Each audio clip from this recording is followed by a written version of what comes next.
Panibago tayong video mga katek. So ngayon ay magre-repair tayo ng Realme C12 guys. Bali sira ang kanyang front camera. So kaya ang gagawin natin dito ay replacement. Papalitan natin siya ng bago na na-order natin online. So ito nga guys, try natin yung camera.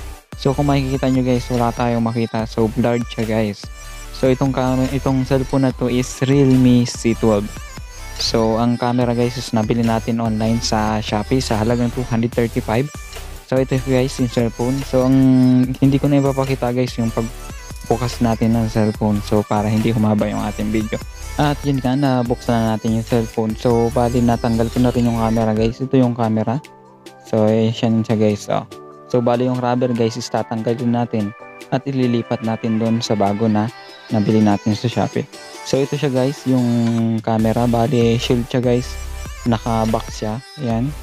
Kung makikita nyo guys, makapal naman yung plastic niya, so hindi talaga siya ma-deform guys. Sa camera naman guys is may cover siya na plastic na hindi talaga madudumihan or magkakaroon ng dust yung loob ng camera. So same naman siya guys sa dating camera ng cellphone. Yan. So ililipat na natin siya dito guys. Sa comparison pala ng camera guys is yung hindi tumama yung kanyang number. Yan, kung makikita nyo siya guys is yung number is may pagkakaiba. Bali nasubukan na rin pala natin to guys, is okay naman sa ating Realme C12. Gumagana siya. So tested siya guys na kahit hindi same yung kanyang number is gumagana siya. So basta sa ating description guys is nandito lang yung ating link ng Realme C12 na camera. Front camera to guys, hindi siya rear. So front siya.